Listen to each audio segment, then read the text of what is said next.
Our house rule is you get social media the summer before you go to college.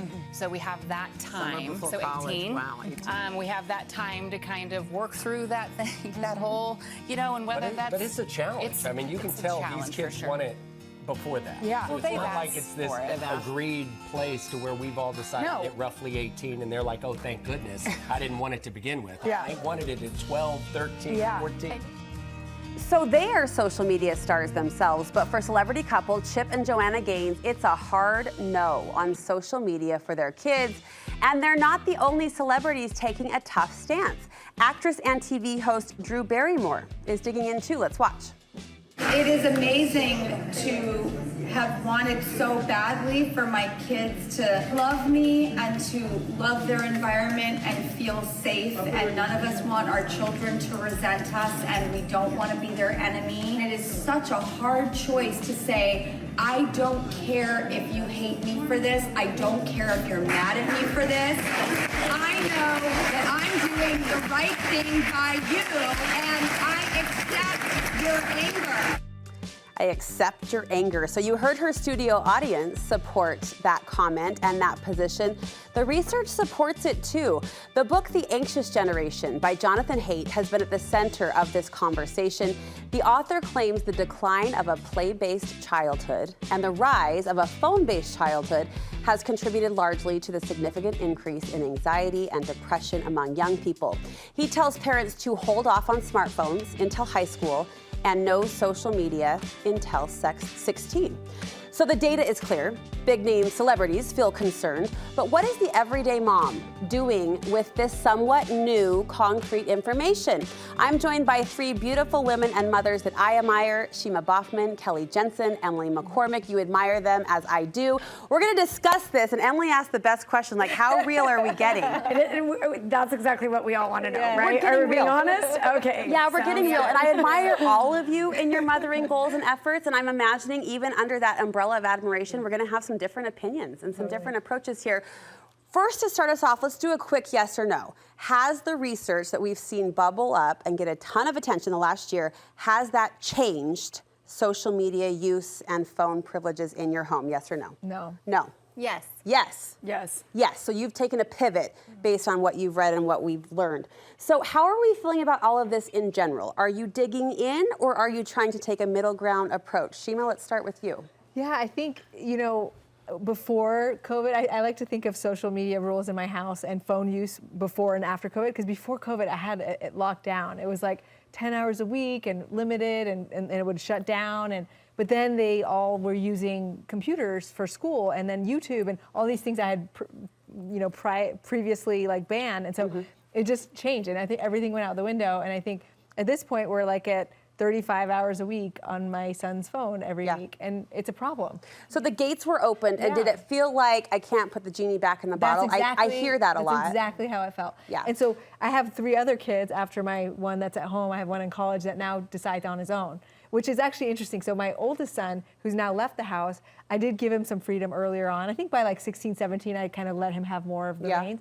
And he set his own limits. He took Instagram off his own phone. He turned his phone black and white because he just doesn't want to be tempted by it. So he's kind of setting his own limits. But my 16-year-old, I'm kind of it's conversations. It's just hey, what do you think about your 32 hours last week on screen time, bud? Let's talk about they're that. part of that discussion. He's like, I don't like it. I should do less. I'm like, yeah. Yeah, agree, says mom. So Kelly and Emily, you both took shifts. Let's start with you, Emily. What was the change? Yeah, I think, this has never been my strong point, monitoring social media or anything that my kids do. I hate to admit that. If your kid is a friend of my kids, I kind of watch them.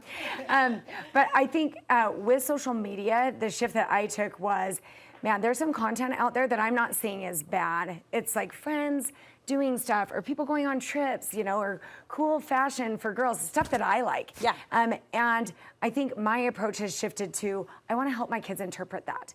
Because if all they're seeing is vacation after vacation, or cool, cute outfit after cool, cute outfit, or I never thought of it in terms of just the quantity of what they're consuming. Yeah. That isn't actually, it's not bad. Yeah. It's just resetting the world for them in a framework that may not be reality. So you're talking more. 100%. And I have to say that I did in grad school, I studied communication, and there was this big study that came out at that time where where they were testing, like, is it better for a kid to see a PG-13 movie with no adult interaction, or intervention or interpretation, or a rated R movie? And it was better to see a rated R movie if you have an adult explaining, like, what the situation is. Helping you process. Yes, like, hey, this is not an appropriate way to use alcohol, or hey, kind of walking a child through that. I'm not a proponent of either. That theory, like, came to my mind in this setting, and I was like, it's not that I'm going to take it away. I didn't take it away. I kind of regret not. But what I am doing is trying to interpret it more. Kelly, how did it shift for you? I think less than a shift, it has just validated what we have done. So with my oldest, we kind of said our kids can have cell phones when they get into middle school, so we can keep track of them. But they're stripped down. No social media, no games, no Safari, no App Store, all those things. And that's difficult, right? Because most of their friends get social media in middle school. And then when high school comes around, we talk about social media. And I remember sitting down with my son, much of the same what Emily's saying. And I was like, okay, you've been asking for Instagram and Snapchat for 3 years now. Let's talk about this. These are some things that I have seen happen. These are some feelings that I can see that you would have. You might feel isolated. You are seeing real time the parties you're not invited to. You might all of a sudden feel like your girlfriend's not good enough, your clothes aren't good enough, your achievements aren't good enough. And when you start to feel those isolated feelings and you become a watcher of other people's lives and not posting, not being in the arena, those are problems I want you to talk to me about. So let's do 2 weeks of this and then come back to me and let's have a conversation. And 3 days later, he came back and he's like, look, I don't think you were right on all those things. I didn't have all those feelings, but I'm cool without it. And he didn't have it. And so then when he became a junior, I was like, okay, well, he's missing out on quite a few things. He was wearing it like a badge of honor. I'm like, let's revisit this. He's like, no. I love not having it. I hate the drama. Right. But now I have 3 girls coming up, and they've been asking for it. All their friends have it in middle school, and I'm having that conversation with my daughter, who's going to be a freshman. She had a post about her on Instagram with her cheer team for her birthday, and she couldn't see it. She's like, Mom, this is weird, right? Like, I don't have it. So I'm like, let's talk about it. We have the same conversation, and she's like, yeah, I still want it. And I'm like, you're not ready. So then we have the conversation again. And she's like, yeah. And just recently, after a year of this conversation, she's like, you know what? I don't know if I want it. Like, it's hard on my friends, or, this and this. And then I'm like, okay. You're maybe ready to visit this for a minute. Because she was hesitant enough. Because she understands the pitfalls. Got it. Yeah. And when you're telling a child, like, it's going to make you feel isolated, your self-esteem, the research is there, it's going to plummet. Do you worry, though, and I'll ask this to the group, and time is already going so fast, do you worry, is talking enough? Like, we're opening up the floodgates of conversation, we're having talks that they didn't have with kids on social media 10 years ago. Do you ever worry, is that enough? I mean, my stance is before 16, I think you do really limit. Lock it down. But after 16, talks. That's my stance. Talk. Just to be quick. Yeah. What do you Open think? it up. Yeah. I think talking is enough, but we have to model it. Any good relationship I have with anything, my body, my friends, my husband, came from watching my mom. Okay. And I think moms are powerful. Yeah, that's a great point. Yeah, I think I can tell you that I have this like 3-pack of older kids and a 2-pack of younger kids. And what I did with my older kids is not what I'll do with my younger. Because my older kids, I feel like I kind of went into this blindsided. I didn't know. I was getting, we were all getting Instagram at the same time. Hey, children, let's gather together and download this great app called Instagram, And so I feel like I was tripping into it as well with my kids. And so it did not allow me the time to understand what that would become. Now that I see a little bit of the beast and the beauty of it, I think with my younger kids, I will hold it back until a later age, like maybe 15. And that's my shift. I feel like you do need to know how to navigate it. My son just went on a mission and they had him download Facebook and he has to use it on his church mission. He has no idea how to use it. So there is beauty and a beast. And the more we can show them that and show them how to navigate it, I think. Which I buy into that. Home is the training ground, right? And I know you're always quick to say there is beauty in this. There is a positive side to this. I want to touch really quickly. Let's spend a minute on parenting grit. This could apply to not just phones and social media, but to keep saying no. When the friends have it, when the neighbors, when parents you admire have said yes, how do you dig deep and what do you tell yourself to continue with these guidelines? So hard. I don't know if I can This answer is that one difficult, and I think She was at like, this pass. point- I know. I'm passing. It was just like this morning. It's like the constant like fight. It feels like, and I don't like contention. And it's like, so tell me how to do it better, ladies. I don't know. Well, like Drew said, you don't want your kids to resent you, but it's the guideline that you feel good about. I think we hard. need help. Yes. It's time for help. At the very minimum, we should have no cell phones in school. Absolutely. But when we realized how to do better with seatbelts, we made a law. When we realized how to do better, when kids were smoking because their parents were smoking and they were modeling that, we made a law. It is time for some help for parents. But you know what shocks me, Kelly, is when you go on social media, ironically, and you see an interview with Jonathan Haidt, right, who has kind of been the fire starter of this new shift that you just described, like it's time for help. The comments are so critical and negative, and it stuns me because these are value-based parents. That's right. The research is in front of us. Like, it's hard when other parents aren't. And that's the irony of it, is that the parents are the problem, right? The parents are stopping the schools from doing this.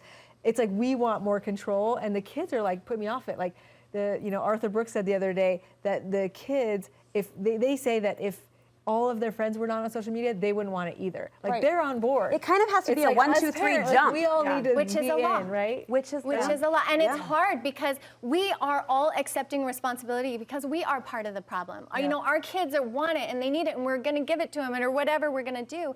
We just need a little help to model for our kids because they're just watching us. And we need to show them. You're a Politico. Do you see this happening? I do work in policy, and this is something that keeps coming up as something that we've looked at doing, because what you see is, when you're sitting with a group of adults, whether it's in a business meeting or with some girlfriends at lunch, you are not scrolling. It's so socially inappropriate. We grew up without these, And so to let kids have them in school is a big issue because when they're sitting in the classroom scrolling, even if it's down here, it creates just it creates a massive disconnection with the classroom, with the environment, with what the teacher is teaching. And so to expect them to self-monitor when it's hard for us to do, but we learned the lesson that it's not appropriate in certain settings. If I came in here and was on the show and was kind of like, oh, it's not my turn to talk, so I'll just, I just go scroll for a minute.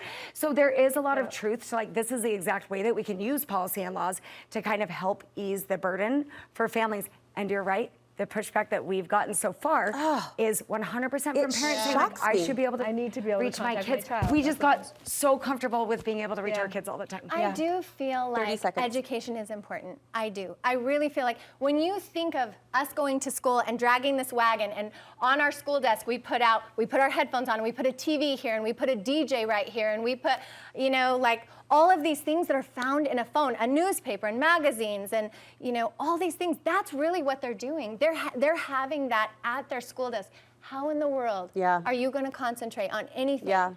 And you wonder why our test scores are declining and things. It's not just COVID. Anxiety, all of it. All right, can we do this more? This was so fun. We could have used, another hour. I love you all and I respect you very much. And if nothing else, I think this cracks open that strong women are taking strong stances, and the respect and the lack of judgment just needs to permeate in this conversation. 100%. No one's doing it perfect. No one. We don't know what we're doing. We're trying.